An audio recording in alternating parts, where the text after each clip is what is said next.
श्री गणेशाय नमः। श्री सरस्वती माते नमः। श्रीमद् भागवत महापुराण की जय। जय जय श्री राधे श्याम।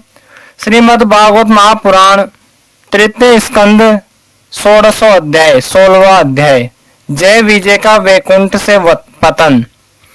श्री ब्रह्मा जी ने कहा, देवगण, जब योग निष्ठ सनकादि मुनियों ने इस प्रकार स्तुति की तो वैकुंठ निवासी श्री हरि ने उनकी प्रशंसा करते हुए यह कहा। श्री भगवान ने कहा, मुनिगण, ये जीव, ये जय विजय मेरे पार्षद हैं। इन्होंने मेरे कुछ भी परवाह न करके आपका बहुत बड़ा अपराध किया है। आप लोग भी मेरे अनुगत भक्त हैं, अतः इस प्रकार मेरी ही अवज्ञा करने के कारण आपने इन्हें जो दंड दिया है वह मुझे भी अभिमत है। ब्राह्मण मेरे परम आराध्य हैं। मेरे अनुचरों के द्वारा आप लोगों का जो तिरस्कार हुआ है उसे मैं अपना ही किया हुआ मानता हूँ, इसलिए मैं आप लोगों से प्रसन्नता की भिक्षा मांगता हूँ। सेवकों के अपराध करने पर संसार उनके स्वामी का ही नाम लेता है। वह अपयश उसकी कीर्ति को इसी प्रकार दूषित कर देता है जैसे त्वचा को चर्म रोग। मेरी निर्मल सुय सुधा में गोता लगाने से चांडाल पर्यंत सारा जगत तुरंत पवित्र हो जाता है, इसलिए मैं विकुंठ कहलाता हूँ। किंतु यह पवित्र कीर्ति मुझे आप लोगों से ही प्राप्त हुई है, इसलिए जो कोई आपके विरुद्ध आचरण करेगा वह मेरी भुजा ही क्यों न हो, मैं उसे तुरंत काट डालूंगा। आप लोगों की सेवा करने से ही मेरी चरण रज को ऐसी पवित्रता प्राप्त हुई है कि वह सारे पापों को तत्काल नष्ट कर देती है। और मुझे ऐसा सुंदर स्वभाव मिला है कि मेरे उदासीन रहने पर भी लक्ष्मी जी मुझे एक क्षण के लिए भी नहीं छोड़ती। यद्यपि इन्हीं के लेस मात्र कृपा कटाक्ष के लिए अन्य ब्रह्मादि देवता नाना प्रकार के नियमों एवं व्रतों का पालन करते हैं। जो अपने संपूर्ण कर्म फल मुझे अर्पण कर सदा संतुष्ट रहते हैं, वे निष्काम ब्राह्मण ग्रास पर तृप्त होते हुए घी से तरह तरह के पकवानों का जब भोजन करते हैं तब उनके मुख से मैं जैसा तृप्त होता हूँ वैसा यज्ञ में अग्नि रूप मुख से यजमान की दी हुई आहुतियों को ग्रहण करके नहीं होता।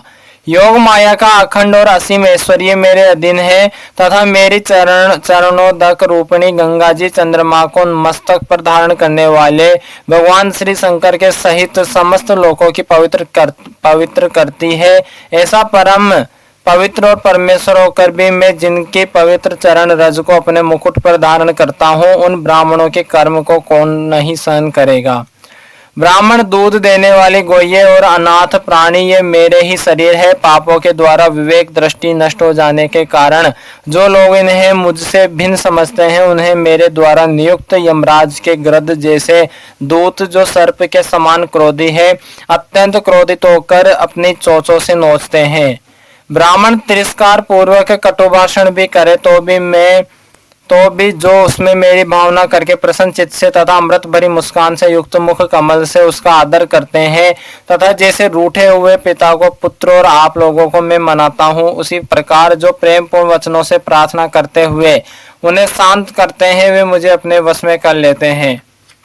मेरे इन सेवकों ने मेरा अभिप्राय न समझकर ही आप लोगों का अपमान किया है, इसलिए मेरे अनुरोध से आप केवल इतनी कृपा कीजिए कि इनका यह निर्वासन काल शीघ्र ही समाप्त हो जाए। ये अपने अपराध के अनुरूप अधम गति को भोगकर शीघ्र ही मेरे पास लौट आए।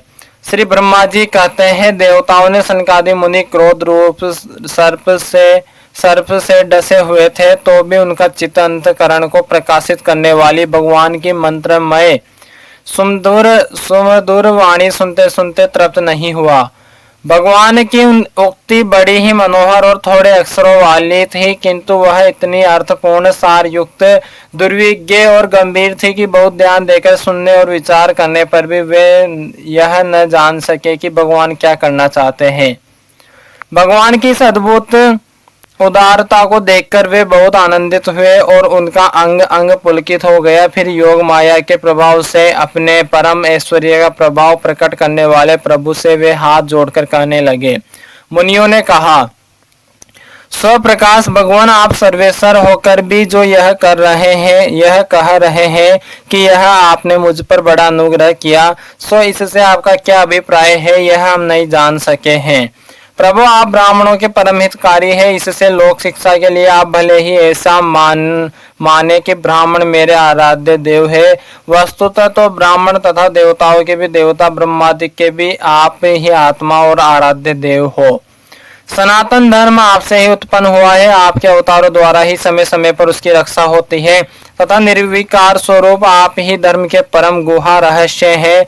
यह शास्त्रों का मत है। आपकी कृपा से निवृत्ति परायण योगी जन सहज में ही मृत्यु रूप संसार सागर से पार हो जाते हैं, फिर भला दूसरा कोई आप पर क्या कृपा कर सकता है।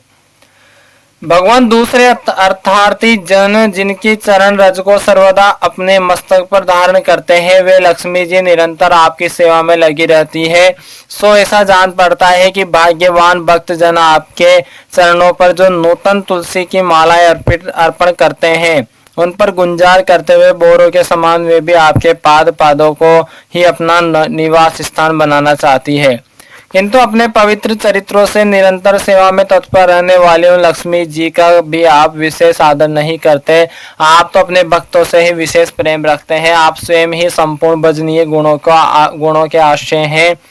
क्या जहाँ तहाँ विचरते हुए ब्राह्मणों के चरणों में लगने से पवित्र हुई मार्ग की धूलि और श्रीवत्स का चिन्ह आपको पवित्र कर सकते हैं? क्या इनसे आपकी शोभा बढ़ सकती है? भगवान आप साक्षात धर्म स्वरूप है। आप सत्यादि तीनों युगों में प्रत्यक्ष रूप से विद्यमान रहते हैं तथा ब्राह्मण और देवताओं के लिए तप, शोच और दया अपने इन तीन चरणों से इस चराचर जगत की रक्षा करते हैं। अब आप अपनी शुद्ध सत्वमय वरदायिनी मूर्ति से हमारे धर्म विरोधी रजोगुण तमोगुण को दूर कर दीजिए। देव, यह ब्राह्मण कुल आपके द्वारा अवश्य रक्षणीय है। यदि साक्षात धर्म रूप होकर भी आप सुमधुर वाणी और पूजन आदि के द्वारा इस उत्तम कुल की रक्षा न करे तो आपका निश्चित किया हुआ कल्याण मार्ग ही नष्ट हो जाए, क्योंकि लोग तो श्रेष्ठ पुरुषों को आचरणों को ही प्रमाण रूप से ग्रहण करता है। प्रभु आप सत्व गुण की खान है और सभी जीवों का कल्याण करने के लिए उत्सुक है। इसी से आप अपनी शक्ति रूप राजा आदि के द्वारा धर्म के शत्रुओं का संहार करते हैं, क्योंकि वेद मार्ग का उच्छेद आपको अभिष्ट नहीं है। आप त्रिलोकीनाथ और जगत प्रतिपालक होकर भी ब्राह्मणों के प्रति इतने नम्र रहते हैं, इससे आपके तेज की कोई हानि नहीं होती। यह तो आपकी लीला मात्र है।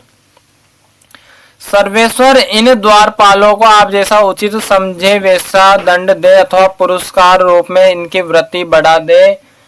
हम निष्कपट भाव से सब प्रकार आपसे सहमत है अथवा हमने आपके इन निरपराध अनुचरों को साथ दिया है, इसके लिए हम ही को उचित दंड दे, हमें वह भी सहर्ष स्वीकार है। श्री भगवान ने कहा, मुनिगण, आपने इन्हें जो शाप दिया है सच जानिए वह मेरी ही प्रेरणा से हुआ है, और अब ये शीघ्र ही दैत्य योनियों को प्राप्त होंगे और वहां क्रोधावेश से बढ़ी हुई एकाग्रता के कारण सुदृढ़ योग संपन्न होकर फिर जल्दी ही मेरे पास लौट आएंगे। श्री ब्रह्मा जी कहते हैं, तदंतर उन मुनीश्वरों ने नयनाभिराम भगवान विष्णु और उनके स्वयं प्रकाश वैकुंठ धाम के दर्शन करके प्रभु की परिक्रमा की और उन्हें प्रणाम कर तथा उनकी आज्ञा पा भगवान के ऐश्वर्य का वर्णन करते हुए प्रमुदित हो वहां से लौट गए। फिर भगवान ने अपने अनुचरों से कहा, जाओ, मन में किसी प्रकार का भय मत करो, तुम्हारा कल्याण होगा। मैं सब कुछ करने में समर्थ होकर भी ब्रह्मा तेज को मिटाना नहीं चाहता, क्योंकि ऐसा ही मुझे अभिमित भी है। एक बार जब मैं योग निद्रा में स्थित हो गया था, तब तुमने द्वार में प्रवेश करते हुए लक्ष्मी जी को रोका था। उस समय उन्होंने क्रुद्ध होकर पहले ही तुम्हें यह शाप दिया था। अब दैत्य योनियों में मेरे प्रति क्रोधाकार वृत्ति रहने से तुम्हें जो एकाग्रता होगी, उससे तुम इस विपरीत तिरस्कार जनित पाप से मुक्त हो जाओगे और फिर थोड़े ही समय में मेरे पास लौट आओगे। द्वारपालों को इस प्रकार आज्ञा दे भगवान ने विमानों की श्रेणियों से सुसज्जित अपने सर्वाधिक श्री संपन्न धाम में प्रवेश किया। वे देवश्रेष्ठ जय विजय तो ब्रह्मा श्राप के कारण उस अलंघनीय भगवत धाम में ही श्रीहीन हो गए तथा उनका सारा गर्व गलित हो गया। पुत्रों, फिर जब वे वैकुंठ लोक से गिरने लगे तब वहां श्रेष्ठ विमानों पर बैठे हुए वैकुंठ वासियों में महान हाहाकार मच गया। इस समय दीति के गर्भ में स्थित जो कश्यप जी का उग्र तेज है उसमें भगवान के उन पार्षद प्रवरों ने ही प्रवेश किया। उन दोनों असुरों के तेज से ही तुम सबका तेज फीका पड़ गया। इस समय भगवान ऐसा ही करना चाहते हैं जो आदि पुरुष संसार की उत्पत्ति, स्थिति और लय के कारण है, जिनकी योग माया को बड़े बड़े योगी जन भी बड़ी कठिनता से पार कर पाते हैं। वे सत्वादि तीनों गुणों के नियंता श्री हरि ही हमारा कल्याण करेंगे। अब इस विषय में हमारे विशेष विचार करने से क्या लाभ हो सकता है। 17वां अध्याय। हिरण्यकशिपु और हिरण्याक्ष का जन्म तथा हिरण्याक्ष की दिग्विजय। श्री मैत्रेय जी कहते हैं, विदुर जी ब्रह्मा जी के कहने से अंधकार का कारण जानकर देवताओं की शंका निवृत्त हो गई और फिर वे सब स्वर्गलोक को लौट आए। इधर दीति को अपने पतिदेव के कथनानुसार पुत्रों की ओर से उपद्रव आदि की आशंका बनी रहती थी, इसलिए जब पूरे 100 वर्ष बीत गए तब उस साध्वी ने 2 यमज जुड़वे पुत्र उत्पन्न किए। उनके जन्म लेते समय स्वर्ग, पृथ्वी और अंतरिक्ष में अनेकों उत्पात होने लगे, जिनसे लोग अत्यंत भयभीत हो गए। जहां तहां पृथ्वी और पर्वत कांपने लगे, सब दिशाओं में दाह होने लगा, जगह जगह उल्कापात होने लगा, बिजलियां गिरने लगी और आकाश में अनिष्ट सूचक धूमकेतु, पुच्छल तारे दिखाई देने लगे। बार बार साय साय करती और बड़े बड़े वृक्षों को उखाड़ते हुई बड़ी विकट और असाह वायु चलने लगी। उस समय आंधी उसकी सेना और उड़ती हुई धूल ध्वजा के समान जान पड़ती थी। बिजली जोर जोर से चमककर मानो खिलखिला रही थी। घटाओं ने ऐसा सघन रूप धारण किया कि सूर्य, चंद्र आदि ग्रहों के लुप्त हो जाने से आकाश में गहरा अंधेरा छा गया। उस समय कहीं कुछ भी दिखाई न देता था। समुद्र दुखी मनुष्य की भांति कोलाहल करने लगा, उसमें ऊंची ऊंची तरंगें उठने लगी और उसके भीतर रहने वाले जीवों में बड़ी हलचल मच गई। नदियों तथा अन्य जलाशयों में भी बड़ी खलबली मच गई और उनके कमल सूख गए। सूर्य और चंद्रमा बार बार ग्रसे जाने लगे तथा उनके चारों ओर अमंगल सूचक मंडल बैठने लगे। बिना बादलों के ही गर्जने का शब्द होने लगा तथा गुफाओं में से रथ की गरगराहट का सा शब्द निकलने लगा। गांवों में गीदड़ और उल्लुओं के भयानक शब्द के साथ ही सियारियां मुख से दहकती हुई आग उगलकर बड़ा अमंगल शब्द करने लगी। जहां तहां कुत्ते अपनी गर्दन पर उठाकर कभी गाने और कभी रोने के समान भांति भांति के शब्द करने लगे। विदुर जी झुंड के झुंड गधे अपने कठोर खुरों से पृथ्वी खोदते और रेंकने का शब्द करते मतवाले होकर इधर उधर दौड़ने लगे। पक्षी गंधों के शब्द से डरकर रोते चिल्लाते अपने घोंसलों से उड़ने लगे। अपनी खिरकों में बंधे हुए और वन में चरते हुए गाय बैल आदि पशु डर के मारे मल मूत्र त्यागने लगे। गोए ऐसी डर गई कि दुहने पर उनके थनों से खून निकलने लगा। बादल पीप की वर्षा करने लगे।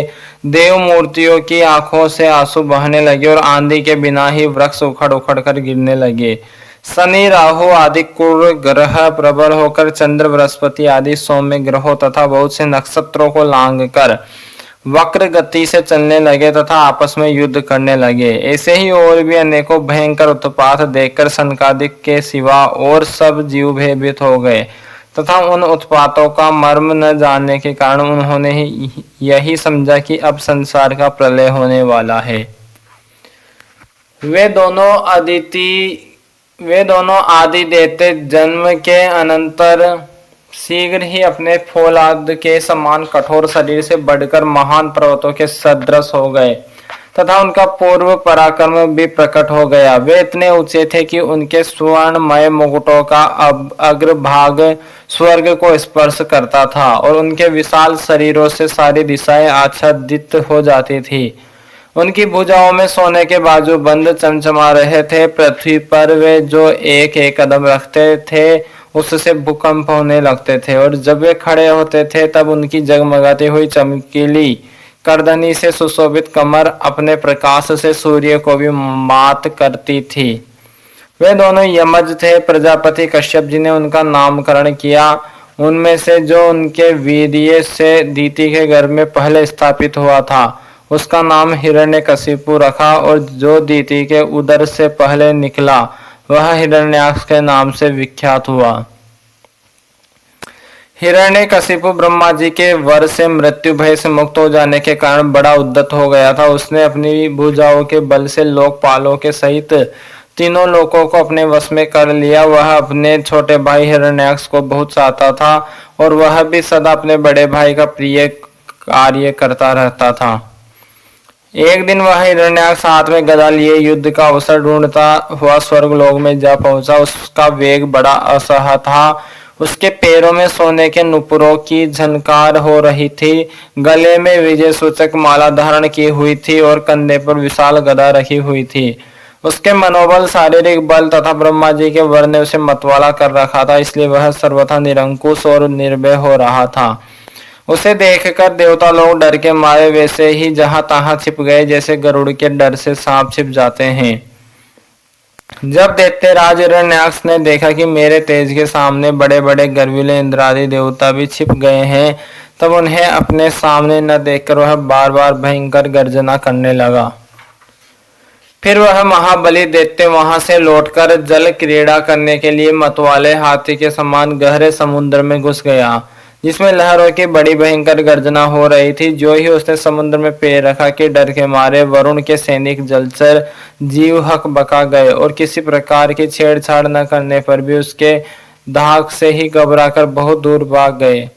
महाबली हिरण्याक्ष उनके अनेक वर्षों तक समुद्र में ही घूमता और सामने किसी प्रतिपक्षी को न पाकर बार बार वायु वेग से उठी हुई उसकी प्रचंड तरंगों पर ही अपनी लोहमय गदा को आजमाता रहा। इस प्रकार घूमते घूमते वह वरुण की राजधानी विभावरीपुरी में जा पहुंचा। वहां पाताल लोक के स्वामी जलचरों के अधिपति वरुण जी को देखकर उसने उनकी हंसी उड़ाते हुए नीच मनुष्य की भांति प्रणाम किया और कुछ मुस्कुराते हुए व्यंग से कहा, महाराज मुझे युद्ध की भिक्षा दीजिए। प्रभु आप तो लोकपालक राजा और बड़े कीर्तिशाली है। जो लोग अपने को बांका वीर समझते थे उनके वीर्य मद को भी आप चूर्ण कर चुके हैं, और पहले एक बार आपने संसार के समस्त दैत्य दानवों को जीतकर राजसूय यज्ञ भी किया था। उस मदोन्मत्त शत्रु के इस प्रकार बहुत उपहास करने से भगवान वरुण को क्रोध तो बहुत आया, किंतु अपनी बुद्धि बल से वे उसे पी गए और बदले में उससे कहने लगे, भाई हमें तो अब युद्ध आदि का कोई चाव नहीं रह गया है। भगवान पुराण पुरुष के सिवा हमें और कोई ऐसा दिखता भी नहीं जो तुम जैसे रणकुशल वीर को युद्ध में संतुष्ट कर सके। दैत्यराज तुम उन्हीं के पास जाओ, वे ही तुम्हारी कामना पूरी करेंगे। तुम जैसे वीर उन्हीं का गुणगान किया करते हैं, वे बड़े वीर है। उनके पास पहुंचते ही तुम्हारी सारी शेखा पूरी हो जाएगी और तुम कुत्तों से गिरकर वीर सैया पर शयन करोगे। वे तुम जैसे दुष्टों को मारने और सत्पुरुषों पर कृपा करने के लिए अनेक प्रकार के रूप धारण किया करते हैं। अथ अष्टादशो अध्याय 18वां अध्याय हिरण्याक्ष के साथ वराह भगवान का युद्ध। श्री मैत्रेय जी ने कहा, तात वरुण जी की यह बात सुनकर वह मदोन्मत्त दैत्य बड़ा प्रसन्न हुआ। उसने उनके इस कथन पर कि तू उनके हाथ से मारा जाएगा कुछ भी ध्यान नहीं दिया और चट नारद जी से श्री हरि का पता लगाकर रसातल में पहुंच गया। वहां उसने विश्व विजयी वराह भगवान को अपने दाढ़ों की नोक पर पृथ्वी को ऊपर की ओर ले जाते हुए देखा। वे अपने लाल चमकीले नेत्रों से उसके तेज को हरे लेते थे। उन्हें देखकर वह खिलखिलाकर हंस पड़ा और बोला, अरे यह जंगली पशु यहाँ जल में कहां से आया। फिर वराह जी से कहा, अरे ना समझ, इधर आ, इस पृथ्वी को छोड़ दे। इसे विश्व विधाता ब्रह्मा जी ने हम रसातल वासियों के हवाले कर दिया है। रे सुकर रूपधारी सुराधम, मेरे देखते देखते तो इसे लेकर कुशल पूर्वक नहीं जा सकता। तू माया से लुक छिप कर ही दैत्यों को जीत लेता है और मार डालता है। क्या इसी से हमारे शत्रुओं ने हमारा नाश करने के लिए तुझे पाला है? मूढ़, तेरा बल तो योग माया ही है और कोई पुरुषार्थ तुझमें थोड़े ही है। आज तुझे समाप्त कर मैं अपने बंधुओं का शोक दूर करूंगा। जब मेरे हाथ से छूटी हुई गदा के प्रहार से सिर फट जाने के कारण तुम मर जाएगा, तब तेरी आराधना करने वाले जो देवता और ऋषि हैं वे सब भी जड़ कटे हुए वृक्षों की भांति स्वयं ही नष्ट हो जाएंगे। हिरण्याक्ष भगवान को दुर्वचन बाणों से छेदे जा रहा था, परंतु उन्होंने दांत की नोक पर स्थित पृथ्वी को भयभीत देखकर वह चोट सह ली तथा जल से उसी प्रकार बाहर निकल आए जैसे ग्राहक की चोट खाकर कोई उत्तर न देकर वे जल से बाहर उस आने लगे। पृथ्वी को भयभीत देखकर वह चोट सह ली तथा जल से उसी प्रकार बाहर निकल आए जैसे ग्राहक की चोट खाकर हथनी सहित गजराज। जब उसकी चुनौती का कोई उत्तर न देकर वे जल से बाहर आने लगे, तब ग्राह जैसे गज का पीछा करता है उसी प्रकार पीले केस और तीखी दाढ़ों वाले उस दैत्य ने उनका पीछा किया तथा वज्र के समान कड़क कर वह कहने लगा, तुझे भागने में लज्जा नहीं आती? सच है, असत पुरुषों के लिए कौन सा काम न करने योग्य है। भगवान ने पृथ्वी को ले जाकर जल के ऊपर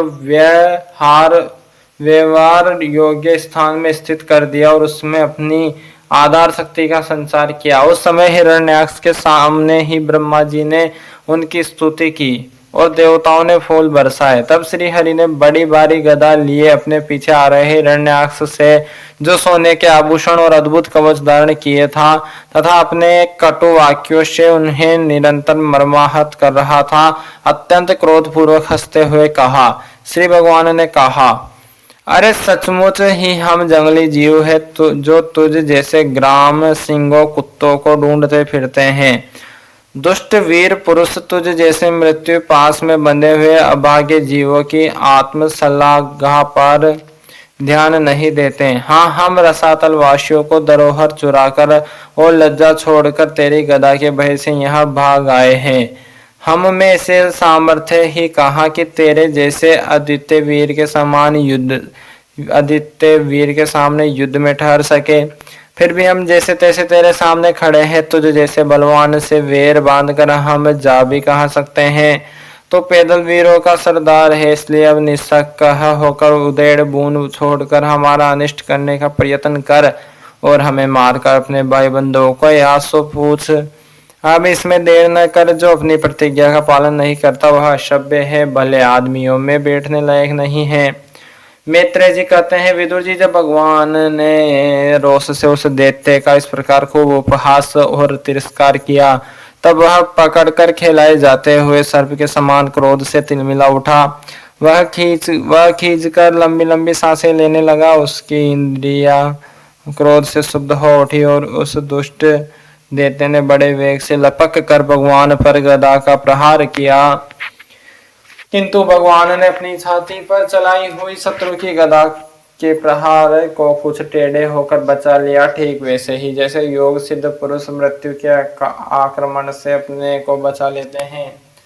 फिर जब वह क्रोध से होठ चबाता अपनी गदा लेकर बार बार घुमाने लगा, तब श्री हरि कुपित होकर बड़े वेग से उसकी ओर झपटे। सौम्य स्वभाव विदुर जी, तब प्रभु ने शत्रु की दाईं बाह पर गदा की चोट की, किंतु गदा युद्ध में कुशल हिरण्याक्ष ने उसे बीच में ही अपनी गदा पर ले लिया। इस प्रकार श्री हरि और हिरण्याक्ष एक दूसरे को जीतने की इच्छा से अत्यंत क्रोध होकर आपस में अपनी भारी गदाओं से प्रहार करने लगे। उस समय उन दोनों में ही जीतने की होड़ लग गई। दोनों के ही अंग गदाओं की चोटों से घायल हो गए थे। अपने अंगों के घाव से बहने वाले रुधिर का गंध से दोनों का ही क्रोध बढ़ रहा था और वे दोनों ही तरह तरह के पैतरे बदल रहे थे। इस प्रकार गो के लिए आपस में लड़ने वाले दो सांडों के समान उन दोनों में एक दूसरे को जीतने की इच्छा से बड़ा भयंकर युद्ध हुआ। विदुर जी, जब इस प्रकार हिरण्याक्ष और माया से वराह रूप धारण करने वाले भगवान यज्ञ मूर्ति पृथ्वी के लिए द्वेष बांध कर युद्ध करने लगे, तब उसे देखने के लिए वहां ऋषियों के सहित ब्रह्मा जी आए। वे हजारों ऋषियों से घिरे हुए थे। जब उन्होंने देखा कि वह दैत्य बड़ा शूरवीर है, उसमें भय का नाम भी नहीं है, वह मुकाबला करने में भी समर्थ है और उसके पराक्रम को चूर्ण करना बड़ा कठिन काम है, तब वे भगवान आदि शुक्र रूप नारायण से इस प्रकार कहने लगे। श्री ब्रह्मा जी ने कहा, देव, मुझसे वर पाकर यह दुष्ट दैत्य बड़ा प्रबल हो गया है। इस समय यह आपके चरणों की शरण में रहने वाले देवताओं, ब्राह्मणों, गौओं और तथा अन्य निरपराध जीवों को बहुत ही हानि पहुंचाने वाला, दुखदायी और भयप्रद हो रहा है। इसकी जोड़ का और कोई योद्धा नहीं है, इसलिए यह महाकंटक अपना मुकाबला करने वाले वीर की खोज में समस्त लोकों में घूम रहा है। यह दुष्ट बड़ा ही मायावी, घमंडी और निरंकुश है। बच्चा जिस प्रकार क्रुद्ध हुए सांप से खेलता है, वैसे ही आप इससे खिलवाड़ न करें। देवच्युत, जब तक यह दारुण दैत्य अपनी बल वृद्धि की वेला को पाकर प्रबल हो, उससे पहले पहले ही आप अपनी योग माया को स्वीकार करके इस पापी को मार डालिए। प्रभु देखिए, लोकों का संहार करने वाली संध्या की भयंकर वेला आना ही चाहती है। सर्वोत्तमन, आप उससे पहले ही इस असुर को मारकर देवताओं को विजय प्रदान कीजिए। इस समय अभिजीत नामक मंगलमय मुहूर्त का भी योग आ गया है, अतः अपने सुहृद हम लोगों के कल्याण के लिए शीघ्र ही इस दुर्जय दैत्य से निपट लीजिए। प्रभु, इसकी मृत्यु आपके ही हाथ बंदी है। हम लोगों के बड़े भाग्य है कि स्वयं ही आपने काल रूप आपके पास आ पहुंचा है। अब आप युद्ध में बलपूर्वक इसे मारकर लोगों को शांति प्रदान कीजिए। अथ 19वां अध्याय। 19वां अध्याय, हिरण्याक्ष वध। मैत्रेय जी कहते हैं, विदुर जी, ब्रह्मा जी के ये कपट रहित अमृतमय वचन सुनकर भगवान ने उनके बोलेपन पर मुस्कुराकर अपने प्रेम पूर्ण कटाक्ष के द्वारा उनकी प्रार्थना स्वीकार कर ली। फिर उन्होंने झपट कर अपने सामने निर्भय विचरते हुए शत्रु की ठुड्डी पर गदा मारी, किंतु हिरण्याक्ष की गदा से टकराकर वह गदा भगवान के हाथ से छूट गई और चक्कर काटती हुई जमीन पर गिरकर सुशोभित हुई। किंतु यह बड़ी अद्भुत सी घटना हुई। उस समय शत्रु पर वार करने का अच्छा अवसर पाकर भी हिरण्याक्ष ने उन्हें निरस्त देख कर युद्ध धर्म का पालन करते हुए उन पर आक्रमण नहीं किया। उसने भगवान का क्रोध बढ़ाने के लिए ही ऐसा किया था। गदा गिर जाने पर और लोगों का हाहाकार बंद हो जाने पर प्रभु ने उसकी धर्म बुद्धि की प्रशंसा की और अपने सुदर्शन चक्र का स्मरण किया। चक्र तुरंत ही उपस्थित होकर भगवान के हाथ में घूमने लगा, किंतु अपने प्रमुख पार्षद दैत्य धाम हिरण्याक्ष के साथ विशेष रूप से क्रीड़ा करने लगे। उस समय उनके प्रभाव को न जानने वाले देवताओं के ये विचित्र वचन सुनाई देने लगे। प्रभु आपकी जय हो, इसे और न खिलाइए, शीघ्र ही मार डालिए। जब हिरण्याक्ष ने देखा कि कमल दल लोचन श्री हरि उसके सामने चक्र लिए खड़े हैं, तब उसकी सारी इंद्रियां क्रोध से तिलमिला उठी और वह लंबी सांसें लेता हुआ अपने दांतों से होठ चबाने लगा। उस समय वह तीखी दाढ़ों वाला दैत्य अपने नेत्रों से इस प्रकार उनकी ओर घूरने लगा, मानो वह भगवान को भस्म कर देगा। उसने उछल कर, ले अब तू नहीं बच सकता, इस प्रकार ललकारते हुए श्री हरि पर गदा से प्रहार किया।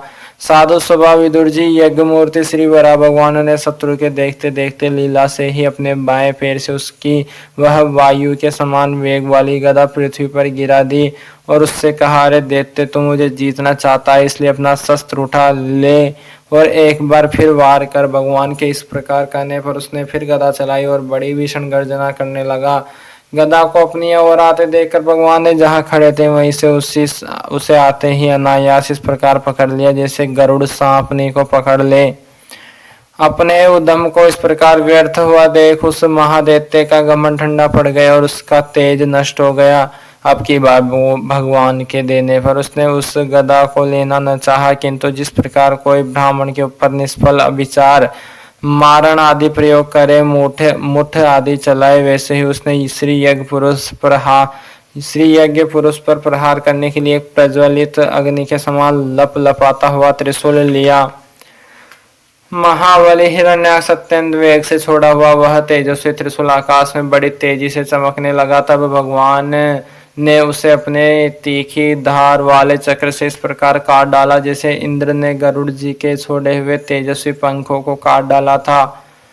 भगवान के चक्र से अपने त्रिशूल के बहुत से टुकड़े हुए देखकर उससे बड़ा क्रोध हुआ। उसने पास आकर उनके विशाल वक्ष स्थल पर जिस प्रकार श्री वत्स का चिन्ह सुशोभित है कसकर घूसा मारा और फिर बड़े जोर से गरज कर अंतर्धान हो गया। विदुर जी जैसे हाथी पर पुष्प माला की चोट का कोई असर नहीं होता, उसी प्रकार उसके इस प्रकार घूसा मारने से भगवान आदि वराह तनिक भी टस से मस नहीं हुए।